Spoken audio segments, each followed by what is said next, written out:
ہندوستان کے ایک بہت بڑے بزرگ ہیں مولانا کلیم صدیقی صاحب، وہ وہاں غیر مسلموں میں دعوت کا کام کر رہے ہیں اور لاکھوں کی تعداد میں لوگ اسلام میں داخل ہو چکے. پرسوں مجھے ملنے آئے ہوئے تھے تو ان کے ساتھ انہوں نے ایک آدمی کا تعارف کروایا کہ اس کا نام تھا بلبیر سنگھ. یہ بابری مسجد کو جنہوں نے گرایا تھا اس کی قیادت کرنے والا یہ شخص تھا اور اب اس کا نام عامر ہے. تو بابری مسجد پر پہلی کدال چلانے والا وہ شخص تھا جو پرسوں وہاں بلڈنگ میں آیا ہوا تھا. اب اس کی ماشاءاللہ اتنی بڑی داڑھی تھی، اتنا بڑا اس کا محراب تھا. کہ مولانا کلیم اللہ صدیقی صاحب دامت برکاتہم کے لیے دعا بھی فرمائے، اللہ تعالیٰ ان کی حفاظت فرمائے، دعا فرمائے. اللہ تعالیٰ ان کو جو اسباب چاہیے اپنے کرم سے عطا فرمائے، ان کی اس محنت کو قبول فرمائے اور جو آدمی جس حد تک تعاون کر سکے وہ ان کے ساتھ اس تحریک میں دست و بازو بنے. مختلف جماعتیں، مختلف ادارے یہ کام سر انجام دے رہے ہیں. داعی اسلام مولانا کلیم اللہ صدیقی صاحب دامت برکاتہم امت کو ایمان اسلام پہ لانے کی فکر بھی کرتے ہیں، محنت بھی کرتے ہیں اور بہت بڑی تعداد غیر مسلم خصوصاً ہندو ان کے ہاتھ پہ اور ان کی محنت سے کلمہ پڑھ کر دائرہ اسلام میں آ چکے ہیں. یہ بہت بڑی نعمت ہے اللہ تعالیٰ کی، ہمیں اس کی قدر کرنی چاہیے. مولانا کلیم اللہ صدیقی صاحب دامت برکاتہم کا کام کئی حضرات سے سنا، بعض کتابچوں میں پڑھا اور آج ان کے ساتھ ایک طویل نشست ہوئی جس میں ان کی اپنی زبان سے ان کے کام کو سنا اور ان کی کارگزاری سنی. دل بہت خوش ہوا، دل سے دعائیں بھی نکلتی ہیں. اللہ تعالیٰ قبول فرمائے.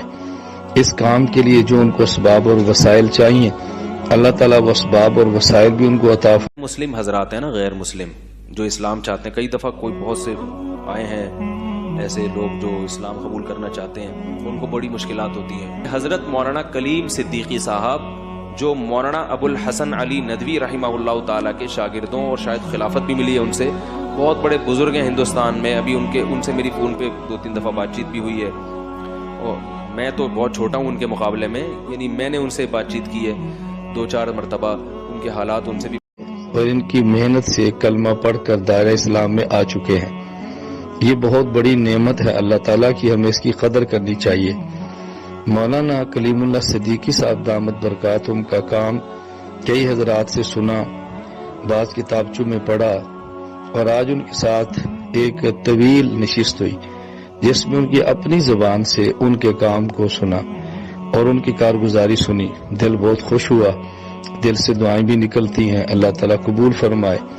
اس کام کے لیے جو ان کو اسباب اور وسائل چاہیے اللہ تعالیٰ وہ اسباب اور وسائل بھی ان کو عطا فرمائے. مسلم حضرات ہیں نا، غیر مسلم جو اسلام چاہتے ہیں، کئی دفعہ کوئی بہت سے آئے ہیں ایسے لوگ جو اسلام قبول کرنا چاہتے ہیں، ان کو بڑی مشکلات ہوتی ہیں. حضرت مولانا کلیم صدیقی صاحب جو مولانا ابو الحسن علی ندوی رحمہ اللہ تعالیٰ کے شاگردوں اور شاید خلافت بھی ملی ہے ان سے، بہت بڑے بزرگ ہیں ہندوستان میں. ابھی ان سے میری فون پہ 2-3 دفعہ بات چیت بھی ہوئی ہے اور میں تو بہت چھوٹا ہوں ان کے مقابلے میں، یعنی میں نے ان سے بات چیت کی ہے 2-4 مرتبہ. ان کے حالات ان سے بھی پوچھے. ان کے کچھ شاگرد بھی آئے تھے کل ملنے کے لیے. ان کے ہاتھ پہ 5 لاکھ سے زیادہ غیر مسلم مسلمان ہو چکے ہیں. 5 لاکھ سے روزانہ 13-14 لوگ کلمہ پڑھتے ہیں. صحیح ہے نا، بہت کام کر رہے ہیں. اور چھپے رستم جسے کہتے ہیں نا، کوئی میڈیا پہ کوریج نہیں ہے، کوئی ایسا کوئی خاص نہیں ہے. 20 سال سے وہ یہی کام کر رہے ہیں. مولانا کلیم صدیقی صاحب جو ہیں وہ بڑے مجاہد بھی ہیں، مبلغ بھی ہیں، داعی بھی ہیں اور ان کی محنت سے اللہ تبارک و تعالیٰ نے سینکڑوں نہیں ہزاروں سے بھی زیادہ لوگوں کو مسلمان کو اسلام نصیب کیا. انہوں نے ہندو میں بڑا کام کیا، غیر مسلموں میں بڑا کام کیا. حضرت مولانا کلیم اللہ صدیقی صاحب اللہ تبارک تعالیٰ اپنے فضل سے، اپنے کرم سے اور اللہ نے جو وعدہ فرمایا واللہ یعصمک من الناس، جو لوگ دین کی دعوت و تبلیغ کرتے ہیں اللہ ان کی حفاظت کرتا ہے. ہم اللہ سے دعا کرتے ہیں اللہ کوئی ایسا کرشمہ دکھا کہ حضرت کی عزت و آبرو محفوظ رہے. ایک مسلمان کو ایک غیر کو کلمہ پڑھانا ایمان سے وابستہ کرنا جنت میں جائیں. میرا خیال تو یہ ہے کہ 20-25 ہزار کے قریب دنیا کے چپے چپے میں انہوں نے ایمان اور اسلام کو پہنچایا اور 25 ہزار لوگ خلقہ بگوش اسلام ہو گئے. بابری مسجد کو جو شہید کرنے والے میں عامر صاحب جو پہل تھے، جو گنبد پر چڑھے تھے، حضرت کی دعوت و تبلیغ کا اثر یہ جو صلاح عالم میں مفتی انس کے پہلو میں آئی، اس کو بھی توبہ کرانے میں حضرت کا وقت یہ ہے. مولانا محمد کریم صدیقی صاحب مشہور عالم دین ہیں. مختلف مذاہب کے لوگوں کے ہاں بھی انہیں عزت کی نگاہ سے دیکھا جاتا ہے. وہ امن